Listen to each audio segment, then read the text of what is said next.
회장 취임 후 1년간 포스코에서는 노동자 4명이 숨지고 34명이 부상을 당한 것으로 드러났습니다. 경주시가 해썹 인증 한우 농가를 200여 곳으로 늘려 경주 천년 한우 명품화에 나섰습니다. 여러분 안녕하십니까? 포항이 차세대 배터리 리사이클링 규제 자유 특구로 최종 선정됐습니다.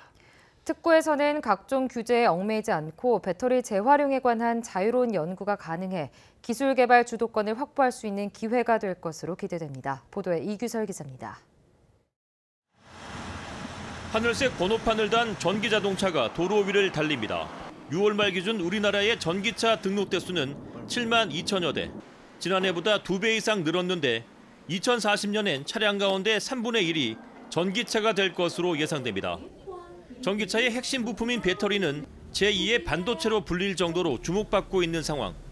정부는 혁신적인 기술을 시험하고 신산업을 육성하기 위해 전국에 규제자유특구 7곳을 지정했는데 경북에서는 포항이 배터리 리사이클링 규제자유특구로 선정됐습니다. 산업화 시대의 규제 혁신은 선택의 문제였지만 업종과 권력이 융합한 4차 산업혁명 시대의 규제 혁신은 생존의 문제입니다.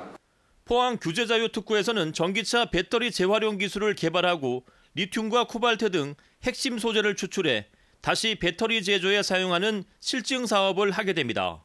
대한민국에서도 배터리 관련 산업들은 포항으로 다 모이게 돼가 있다. 그렇게 생각하면 되겠습니다. 방사능 가속기, 기타 R&D 기관이 포항에 산재이기 때문에 이런 것들이 함께하면은 시너지 효과가 엄청날 것으로 생각을 합니다. 포항 영일만 산업단지와 블루밸리 산업단지 55만여 제곱미터가 차세대 배터리 규제 자유 특구로 지정됐으며 에코프로와 GS건설, 피플웍스, 성호기업 등 배터리 재활용 기술을 가진 30여 업체가 사업에 참여하면 일자리 1000여 개가 생겨날 것으로 기대됩니다.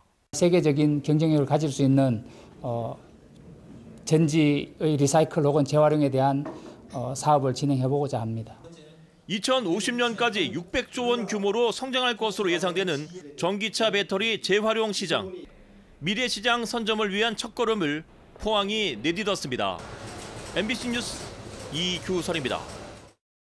한국당과 바른미래당에 이어 민주당도 포항 지진특별법을 발의함에 따라 법 제정에 속도가 붙을 전망입니다. 민주당 홍일학 포항지진대책특별위원장은 기획재정부 등 관계 정부 부처와 협의를 거쳐 포항 지진특별법을 의안과에 접수했다고 밝혔습니다. 민주당의 특별법안은 포항 지진의 발생 원인과 책임 소재 등 진상 규명과 피해자 구제 및 지원에 관한 업무를 수행하는 국무총리 소속의 포항지진 진상조사 및 피해구제위원회를 둔 것이 핵심입니다. 포스코 최정우 회장이 취임한 지 1년을 맞은 가운데 포스코에서는 그동안 원청과 하청 노동자 4명이 숨지고 무려 34명이 크고 작은 부상을 입은 것으로 드러났습니다. 노동계는 고용노동부가 포스코의 눈치만 보고 있는 사이 안타까운 죽음이 이어지고 있다며 포스코에 대한 특별 근로감독에 나서라고 촉구했습니다. 장성훈 기자입니다. 지난해 7월 27일 신임 회장으로 취임한 포스코 최정우 회장은 일성으로 안전을 최우선하겠다고 강조했습니다. 하지만 취임 1년을 앞둔 지금 최정우 회장의 약속은 지켜지지 않고 있습니다. 포스코 노조에 따르면 지난 1년 사이 포항, 광양 두 제철소에서 원청과 하청 노동자 4명이 잇따라 산재와 돌연사로 숨졌고 34명이 크고 작은 사고로 다쳤습니다.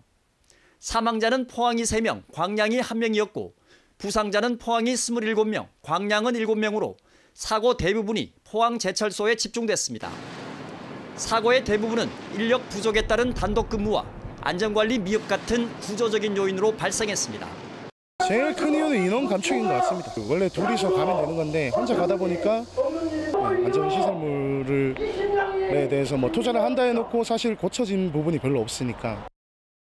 안전과 환경을 비용으로 생각하는 포스코의 태도가 바뀌지 않는 이상은 포스코에서 산재 근절은 상당히 어렵다, 그렇게 생각합니다.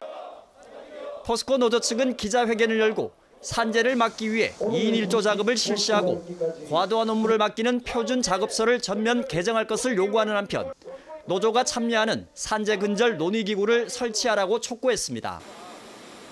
또 지난해 질소가스 누출 사고로 4명이 숨진 뒤 실시된 노동부 특별근로감독에서 법 위반 사항 400여 건이 적발됐지만 노동부는 지금까지도 위반 내용과 개선 조치 여부를 공개하지 않고 있다고 주장했습니다. 특히 이딴 산재에도 불구하고 노동부의 관리 감독이 겉돌고 있다며 포스코에 대한 특별근로감독을 요구했습니다. 산업재해에 대해서 외만 알고 있고 포스코 눈치를 보고 있다 이렇게 판단하고 있습니다. 또 지난 1년 사이 포스코는 노조 간부 등 8명을 해고하거나 중징계한 데 이어 최근 노조원 12명을 또다시 인사위원회에 회부하는 등 노조 탄압을 멈추지 않고 있다며 포스코의 부당 노동 행위에 대한 철저한 조사도 촉구했습니다. 민주노총 측은 고용노동부 포항지청이 앞으로 한 달 안에 특별근로감독 실시 등 적절한 대응에 나서지 않을 경우 전면적인 투쟁에 나설 것이라고 밝혔습니다. MBC 뉴스 장성훈입니다. 포스코가 산업재해 예방을 위해 노사와 협력사가 모두 참여하는 안전혁신 비상태스크포스를 발족했다고 밝혔습니다. 비상태스크포스는 앞으로 제철소별 안전활동 현황을 매주 점검하고 산업재해를 근원적으로 해결하기 위해 작업표준 개정과 안전의식 개선 활동 등도 추진할 계획입니다.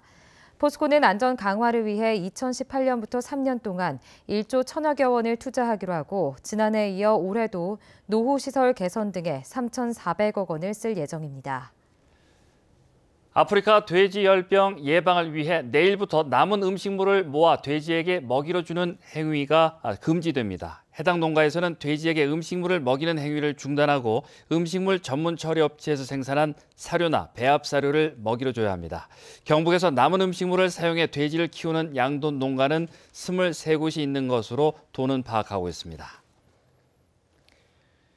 경주시가 식품안전관리 인증 기준 해썹 인증 한우 농가를 200곳까지 늘리기로 했습니다. 이를 위해 축산물 안전 생산 시스템 확대와 함께 질병 유입 차단과 방역관리 체계를 강화할 예정입니다. 임재욱 기자가 보도합니다. 식품안전관리 인증 기준, 즉 해썹 인증을 받은 경주의 한 한우 농장입니다. 이 농장에선 440여 마리의 한우 사육 과정을 첨단 시스템으로 안전하게 관리하고 있습니다. 도축에서 가공 판매는 경주시와 축협이 맡아 천년한우 브랜드로 출하하면서 안정적인 판로도 확보하고 있습니다. 소한테 유해 요소 중점 관리가 되거든요. 그래서 소비자들한테 안전한 고기를 소비자한테 공급할 수 있고 그 해썹을 함으로 해서 또 일반 육보다 한 20만 원 정도 마리당 더 농가에서 수치 가격을 높일 수 있습니다. 경주시가 한우 사육 단계 해썹 인증을 받은 것은 지난 2007년. 안전한 축사 관리와 판매 등을 위해서 시작했는데 현재는 160여 축산 농가가 해썹 인증을 받았습니다. 해썹 농장을 체계적으로 운영하면서 경주시는 소비자 시민 모임이 선정하는 우수 축산물 브랜드 인증을 8년 연속으로 받았습니다. 169개의 해썹 농장을 저희들이 차후에 200개소까지 농장을 확대해서 친환경 안전 축산물 생산력을 높여서 좀 더 많은 양을 학교 급식으로를 통해서 출하될 수 있도록 그래서 농가 소득 증대에 기여할 수 있도록 그렇게 최선을 다할 계획입니다. 해썹 인증 확대와 함께 경주시는 친환경 축산 기술 보급을 위한 농민 교육과 함께 현장 컨설팅을 통해 예산 절감에도 나섰습니다.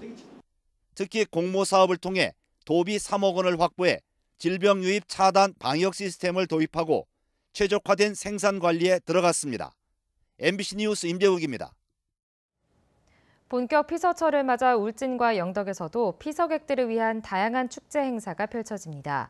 울진 엑스포공원에서는 오는 26일부터 이틀간 하늘원자력본부 주최로 국내 정상급 가수들이 출연하는 울진 한수원 뮤직팜 페스티벌이 열리고 다양한 물놀이장이 설치돼 27일부터 다음 달 4일까지 운영됩니다.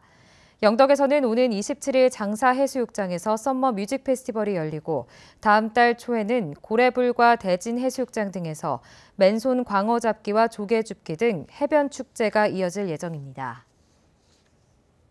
경상북도는 한옥체험 관광 활성화를 위해 경주 등 10개 시군에서 25개 사업체를 선정해 전통 한옥 체험 프로그램 운영을 지원합니다.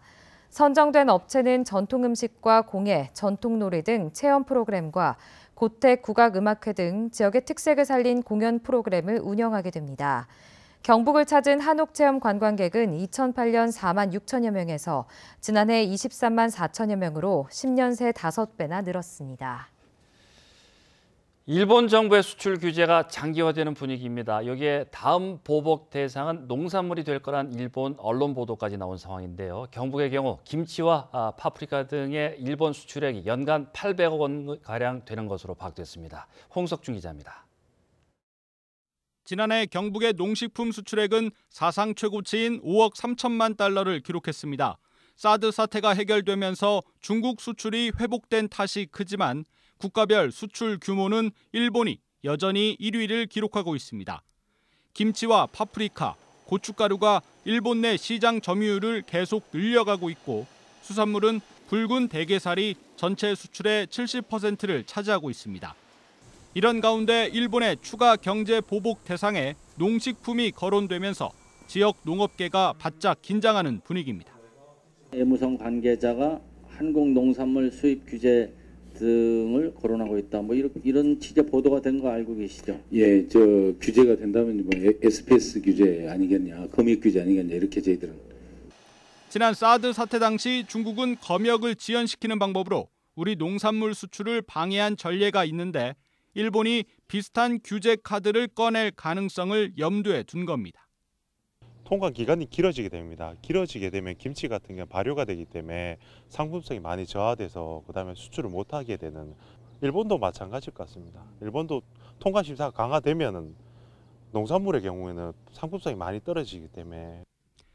경상북도는 즉각 상황반을 설치하고 보관 기간이 짧은 파프리카와 토마토 등 신선 농산물은 동남아로 수출선을 넓히는 대책 마련에 들어갔습니다. 일본의 공세 수위가 높아지면서 자치단체 차원의 한일 교류도 축소되는 분위기입니다. 영주시는 2012년 이후 일본 후지노미야시와 매년 함께 진행하던 문화 교류 행사를 전격 취소했고 의성구는 평생학습 업무 협의차 예정됐던 담당 공무원의 일본 출장을 취소시켰습니다. 방학 기간에 몰려있는 한일 청소년 교류 일정도 일부 조정되는 등 일본의 경제 보복 여파가 지역 곳곳에도 영향을 미치기 시작했습니다. MBC 뉴스 홍석준입니다. 포항시는 내년 6월 계약이 종료되는 음식물 쓰레기 처리 시설을 현대화하기로 하고 9월 25일까지 임시 입지 후보지를 공개 모집합니다. 응모 자격은 10,000제곱미터 이상 부지 확보가 가능해야 하고 300m 이내 거주 세대 70% 이상이 찬성해야 합니다. 입지로 선정된 지역에는 건설비의 10%인 340억 원의 주민 편익시설과 음식물 처리 수수료의 10%를 지원합니다. 경북 동해안은 내일도 무더운 날씨가 이어지겠습니다. 이번 더위는 토요일 장마 전선이 북상하면서 꺾일 것으로 예상됩니다. 안수진 기상캐스터입니다. 요즘 곳곳에 열대야 현상이 나타나면서 잠 못 드는 밤이 이어지고 있는데요. 오늘도 무더운 밤이 예상됩니다. 건강관리에 신경 쓰시기 바랍니다. 포항과 경주에 내려진 폭염경보는 주의보로 완화됐습니다. 내일도 경북 동해안으로는 폭염특보가 지속되겠습니다. 덥고 습한 날씨 탓에 식중독에 대한 주의도 필요하겠는데요. 식기도구는 세척과 소독에 신경 써주시고요. 어패류는 완전히 익혀 드시는 게 좋겠습니다. 자세한 내일 날씨 알아보겠습니다. 내일 하늘 표정 흐리겠습니다. 아침 기온 24도에서 27도, 낮 기온은 31도에서 34도입니다. 울릉도와 독도의 하늘도 온종일 흐리겠습니다. 아침 기온 울릉도 24도, 독도 23도, 낮 기온은 울릉도 28도, 독도 25도입니다. 동해상으로도 흐린 가운데 동해 중부 해상에는 오후부터 비가 내리겠습니다. 바다의 물결 동해 전해상에서 최고 2m까지 일겠습니다. 토요일에는 막바지 장맛비 소식이 들어있습니다. 날씨였습니다. 영덕 로아스 수산식품지원센터는 최근 베트남에서 열린 바리아 붕따오 무역박람회에서 영덕 적 2개 수산 가공업체가 63억 원 규모의 수출 계약을 체결했다고 밝혔습니다.